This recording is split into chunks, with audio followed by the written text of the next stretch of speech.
Hello mga people! Ito nga po pala ang ganap na isang pinaka-OA na people sa buong mundo. Huy, hindi magiging ganun be. Hala, napaka-OA. Over naman sa tagal bago mag-voice over tong vlog na to be. Kasi nga nung Lunes pa nga tong vlog na to be. Tapos ngayon ko na mag-voice over nga yung Biyernes. Grabe talaga. Uy, di saburin na. OA. So, ang ganap nga po pala namin yan ay alis nga po pala kami. Tapos, ayan guys, nag-aura-aura muna ako dyan, be. Tapos, hindi ko alam na may tao pala dun sa loob, be. Si Ate Dia kasi yung nandyan lagi nag-ano ng nails. Tapos, sinenya lang sa akin tong video na to, be. Natatawa nga rin talaga ako. Grabe naman pinagagawa ko yan, be. Kasi nga akala ko walang tao. Kaya, comfortable ako mag-ganyan-ganyan.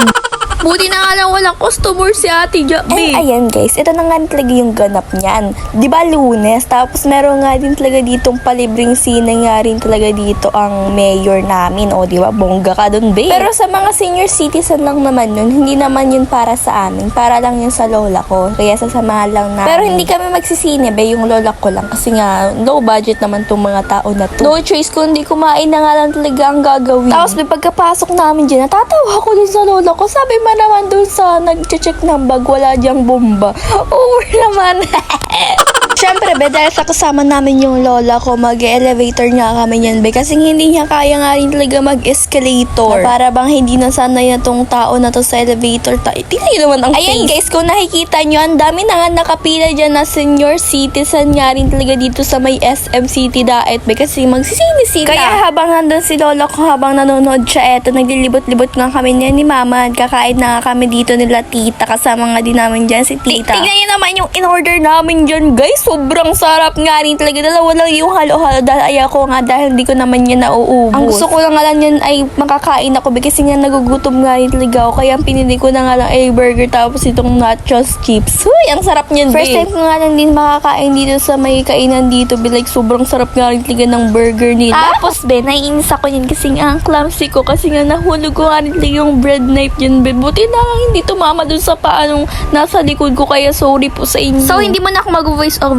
Pakinggan nyo muna, be, kasi nga gumamit ako dyan ng mic. Huy! Be, so ngayon, nag-gaya kami ng order namin sa nahiya ko ngayon magsalita. Ay, narinig pa ba ako? Hello? Uwi naman sa Shai. Dito kami ni Mama. Ayan si Mama. Bibili kami sa potato corner. Maghihintay kami sa lola namin kasi guys, may different pasina dito sa may Camarines order na mga senior citizen na palibreng sina. Ulit lang, share ko lang. Nag-make pa talaga siya. Siyempre para marinig nyo. Gusto ko na umuwi guys, for real.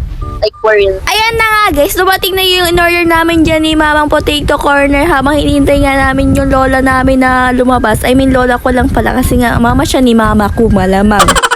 May lang, be. Kinokorek ko lang yung sarili kong sinabi. So, medyo maikli nga rin talaga tong vlog na to. Tapos wala na nga rin talaga akong masyadong clip. Kaya hanggang dito lang nga talaga mga bes. Sana ay nag-enjoy pa rin kayo. Bye-bye na! Mga people, Magugubi na nga talaga ang pinaka-OA ni people sa buong mundo, be.